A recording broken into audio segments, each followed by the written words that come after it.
En nuestro estudio del capítulo 14 de Levítico, continuamos hoy considerando el aspecto de la purificación ceremonial del leproso fuera del campamento, dentro del tema de la purificación de la lepra. En nuestro programa anterior leímos los versículos 4 al 7 de este capítulo 14, que nos decían lo que hacía el sacerdote cuando acudía donde estaba el leproso. Demos lectura una vez más a estos versículos.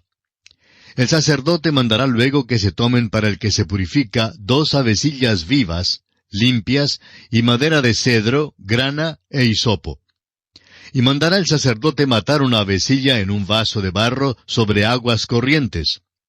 Después tomará la avecilla viva, el cedro, la grana y el hisopo, y los mojará con la avecilla viva en la sangre de la avecilla muerta sobre las aguas corrientes.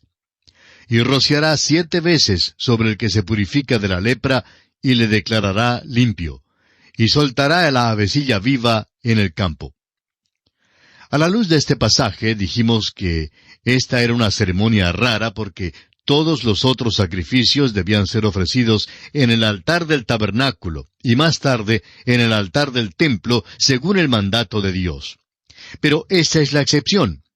El leproso era excluido del tabernáculo y por tanto era necesario que el sacerdote fuera donde él estaba. Hoy vamos a ver el significado de algunas de las cosas mencionadas en este pasaje. El versículo 3 decía, saldrá fuera del campamento. El altar de bronce para los sacrificios nos habla de la cruz de Cristo.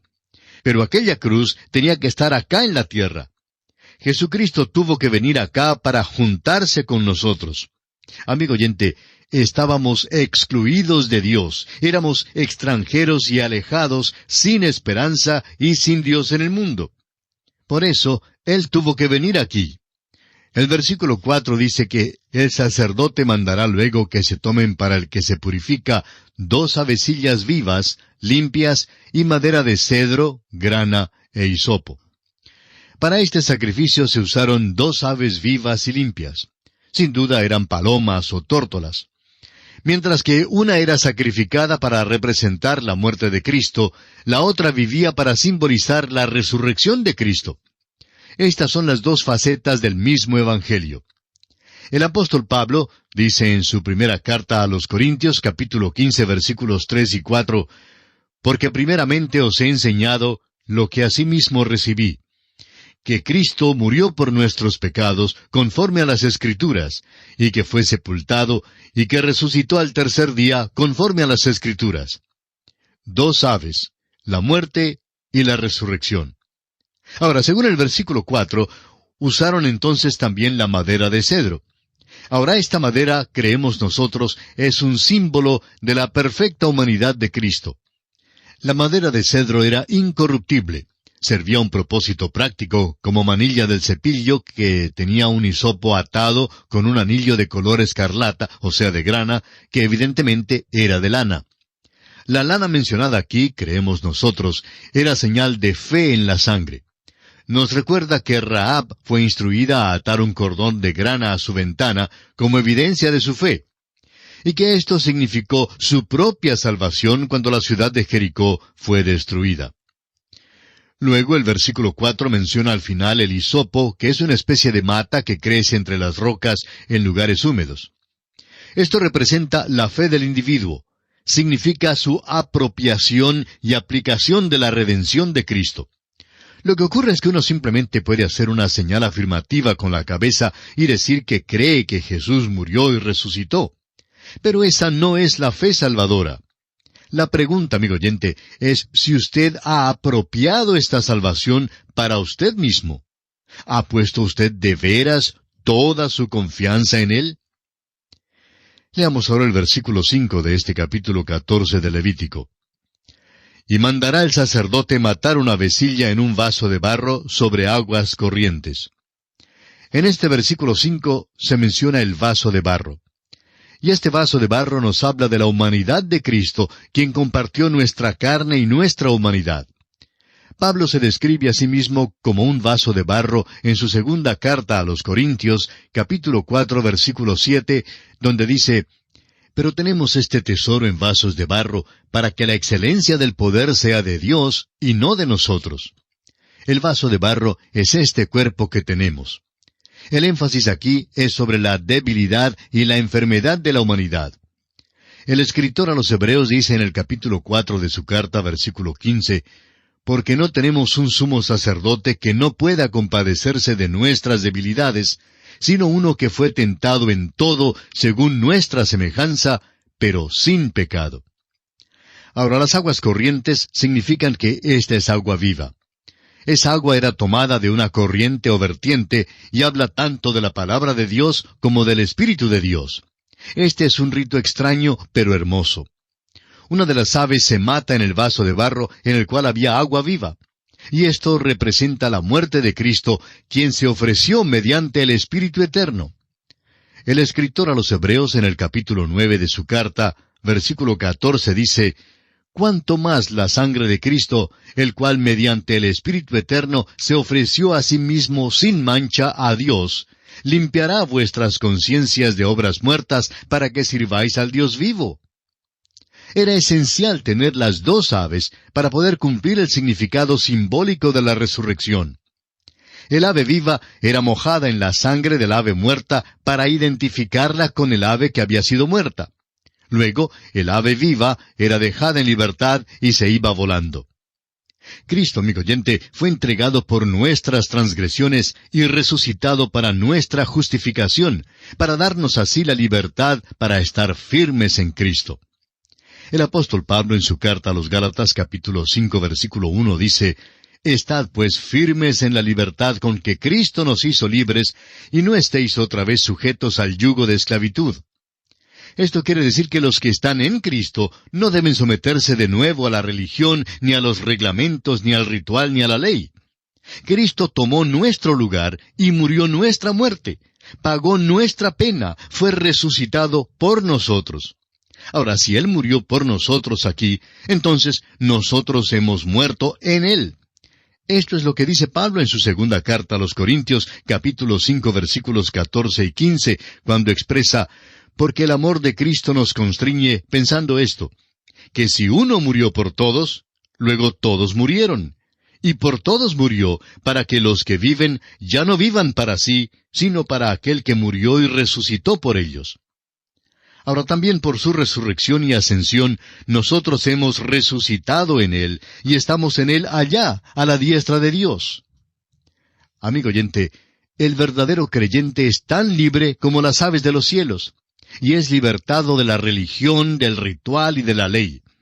El creyente ahora es el esclavo por amor del Señor Jesucristo. Está sujeto a la voluntad y al camino de Cristo. El mismo Señor Jesucristo dijo en Juan 14:15, «Si me amáis, guardad mis mandamientos». Ahora en el versículo 7 de este capítulo 14 de Levítico se nos dice, «Y rociará 7 veces sobre el que se purifica de la lepra, y le declarará limpio». 7 es el número de plenitud y finalidad. Esto contestaba para siempre a la pregunta en cuanto a si el leproso quedaba realmente limpio o no. Amigo oyente, hay solamente 2 clases de personas en este mundo. Hay leprosos y hay leprosos que han sido limpiados. O sea que hay pecadores perdidos y hay pecadores que han sido salvados. El hisopo denota la fe del pecador que lo impulsa a la aplicación personal de la sangre de Cristo. El salmista en el Salmo 51:7 dice, «Purifícame con hisopo y seré limpio. Lávame y seré más blanco que la nieve». Lo importante es la aplicación de la muerte de Cristo y la sangre de Cristo al pecado en nuestras vidas. El apóstol Juan en su primera carta, capítulo 1, versículo 7, dice, «Pero si andamos en luz, como Él está en luz, tenemos comunión unos con otros, y la sangre de Jesucristo su Hijo nos limpia de todo pecado». Según el versículo 5, al matar una de las avecillas sobre aguas corrientes, el agua viva y la sangre se juntaban en esta ceremonia.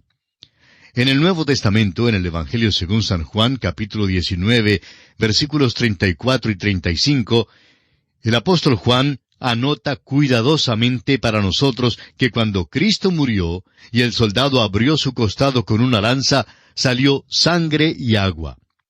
El mismo apóstol Juan repite luego en su primera epístola, capítulo 5, versículo 6, el hecho de que Jesús vino mediante agua y sangre. Los gnósticos, en el tiempo de Juan, enseñaban que Jesús no era Dios, que Dios vino sobre él en el bautismo, el agua, y que se apartó de él en la cruz, la sangre. Juan insiste en que Jesucristo era Dios desde el principio, aun antes de que fuese hecho carne, y que aún era Dios en la cruz cuando derramó su preciosa sangre. El apóstol Juan dice en su primera carta, capítulo 5, versículo 8, «Y tres son los que dan testimonio en la tierra, el espíritu, el agua y la sangre, y estos tres concuerdan». Así pues, todas estas ceremonias y las ofrendas para el leproso confirmaron esto e ilustraron esta gran verdad. Volvamos ahora al capítulo 14 de Levítico y leamos los versículos 8 y 9. «Y el que se purifica lavará sus vestidos y raerá todo su pelo, y se lavará con agua y será limpio. Y después entrará en el campamento y morará fuera de su tienda 7 días. Y el séptimo día raerá todo el pelo de su cabeza, su barba, y las cejas de sus ojos, y todo su pelo, y lavará sus vestidos, y lavará su cuerpo en agua, y será limpio». Ahora usted tiene que admitir que esto también es algo bastante raro. La ceremonia del sacrificio ya había sido completada, simbolizando que el leproso había sido limpiado y aceptado. Pero ahora, antes de que se reintegre en la sociedad, la necesidad de este ritual adicional demuestra que su vieja vida ha terminado para él, y que ahora toda una nueva vida le queda por delante. Los vestidos representan los hábitos de la vida. El raer de todo el pelo de su cuerpo acentúa el cambio radical y revolucionario que tiene lugar en su vida. Amigo oyente, cuando un creyente llega a Cristo, tiene que haber un cambio. El apartarse de la carne es esencial para un caminar que le agrade al Señor mientras estemos en este mundo. El Señor Jesús dijo en Mateo 7:16, «Por sus frutos los conoceréis». Y esta todavía es la probeta para los suyos. Notemos una vez más que los 7 días indican un período completo de examen e inspección. Tiene que ser examinado de nuevo antes de que pueda volver a la sociedad. A veces permitimos que los recién convertidos den su testimonio sobre su experiencia con Cristo demasiado pronto. Los nuevos creyentes, amigo oyente, deben ser apartados y vigilados un poco. Debe haber en ellos amplia evidencia de una novedad de vida. Y al final de este tiempo notemos que tenía que lavarse por completo. El Hijo de Dios también debe ser lavado continuamente. El Señor Jesús dijo, según Juan capítulo 15, versículo 3, «Ya vosotros estáis limpios por la palabra que os he hablado». Y en Juan 17:17 dijo, «Santifícalos en tu verdad, tu palabra es verdad». Amigo oyente, usted nunca podrá ser limpiado ni santificado, apartado para el uso de Dios, sino hasta cuando llegue a la palabra de Dios. ¿Cuán importante es esto? Permítanos decir, amigo oyente, que el período de estos 7 días son para el creyente un tiempo de plenitud, el tiempo en que Dios terminará la jornada terrenal de su iglesia. Entonces, Cristo la presentará a Dios el Padre como una iglesia limpia y sin mancha. A esto se refiere Pablo en el capítulo 5 de su carta a los Efesios, versículos 25 al 27, cuando dice, «Maridos, amad a vuestras mujeres, así como Cristo amó a la iglesia y se entregó a sí mismo por ella, para santificarla, habiéndola purificado en el lavamiento del agua por la palabra, a fin de presentársela a sí mismo una iglesia gloriosa, que no tuviese mancha ni arruga ni cosa semejante, sino que fuese santa y sin mancha». Mientras tanto, el creyente aquí está en el proceso de ser santificado. Este es el aspecto práctico. Debe haber un crecimiento diario, un desarrollo constante en la fe y en la práctica. La santidad es para la vida espiritual lo que la salud es para el cuerpo físico. Y llegamos ahora al siguiente aspecto que vamos a considerar en este tema de la purificación ceremonial de la lepra. Este aspecto es la purificación ceremonial del leproso dentro del campamento. Leamos el versículo 10 de este capítulo 14 de Levítico. El día octavo tomará 2 corderos sin defecto, y una cordera de 1 año sin tacha, y 3/10 de efa de flor de harina para ofrenda amasada con aceite, y un log de aceite. El leproso limpiado está ahora listo para entrar en la congregación del Señor, pero cuando entra, tiene que tomar su lugar junto con los otros israelitas y presentar las mismas ofrendas que todos los demás miembros de la congregación traían ante el Señor. Tenía que ofrecer 2 corderos, 1 cordera, flor de harina, aceite y un log de aceite, o sea, una medida de aceite. Todas estas eran las ofrendas comunes y corrientes que el israelita ordinario haría normalmente durante toda su vida. Esto indicaba la aceptación completa del leproso que había sido limpiado. Tenemos ahora en este capítulo un pasaje extenso que abarca desde el versículo 11 hasta el versículo 20. Lo que se describe aquí es una ceremonia continua que abarca todas las ofrendas y significa que el leproso limpio ahora se puede parar delante de la puerta del tabernáculo exactamente como cualquier otro israelita. Trae un cordero para la ofrenda de transgresión, para recordarle que todavía es un pecador que peca y que necesita que sea aplicada a su vida la sangre limpiadora de Cristo por medio del Espíritu Santo. El segundo cordero es para la ofrenda por el pecado, porque el leproso limpiado todavía tiene la naturaleza pecaminosa. La cordera que trae es para el holocausto, para manifestar la persona de Cristo como Dios lo ve. La flor de harina amasada con aceite habla de la ofrenda de alimento que manifiesta la hermosura de la humanidad de Cristo. La sangre puesta sobre el lóbulo de la oreja derecha indica que ahora puede escuchar la voz del Hijo de Dios diciéndole, «Tu fe te ha salvado». La sangre puesta sobre el pulgar de su mano derecha indica que ahora puede servir a Dios con manos limpias. La sangre puesta sobre el pulgar de su pie derecho indica que el leproso limpiado ahora puede caminar en la senda de Dios. El aceite vertido sobre su cabeza indica que ahora es totalmente dedicado a Dios. Todas estas ofrendas hablan de Cristo, pues es sólo por medio de Él que el leproso limpiado es aceptable ante Dios. No hay nada especial en cuanto a una persona por el solo hecho de ser un leproso que ha sido limpiado. Demasiadas veces vemos a cristianos que creen que por una u otra razón son diferentes y especiales. Se apartan de los demás y se creen mejores que los otros. Amigo oyente, todos tenemos que venir exactamente como vienen todos los demás.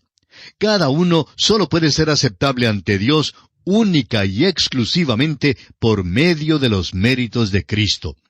Cada uno tiene que ser lavado por medio de la preciosa sangre de Jesucristo. Usted recordará que el apóstol Pedro le dijo al Señor Jesús en el aposento alto que el Señor no le lavaría los pies jamás, a lo cual nuestro Señor Jesucristo contestó en Juan 13:8, «Si no te lavare, no tendrás parte conmigo». Hay aquí una gran lección para usted, amigo oyente, y para mí también. Sí, es verdad que el leproso era reintegrado a la comunidad, ya que había sido limpiado de su lepra. Sin embargo, tenía que pararse junto con todos los demás de la congregación ante Dios. Todavía se paraba allí como pecador que necesitaba la purificación continua ante Dios. Los versículos 21 hasta el 32, que no leeremos, explican la ofrenda que podía traer si se trataba de un pobre. Ahora, sería lógico pensar que una persona que había sido leprosa no tendría medios como para un ritual primoroso. Y una vez más, vemos que la provisión de Dios para los pobres es maravillosa. Nadie es excluido por causa de su pobreza. Las tórtolas o palomas bien podían servir de sustituto para la ofrenda. Y aquí nos detenemos, amigo oyente, por esta oportunidad. Continuaremos, Dios mediante, en nuestro próximo programa. Y como es nuestra costumbre, les sugerimos leer los siguientes versículos de este capítulo 14 de Levítico, lo que le permitirá estar informado en cuanto a su contenido y obtener el mayor provecho posible cuando reiniciemos el estudio de este libro en nuestro próximo programa. Será pues, hasta nuestro próximo programa, Dios mediante, es nuestra oración que el Señor continúe bendiciendo su vida en gran manera.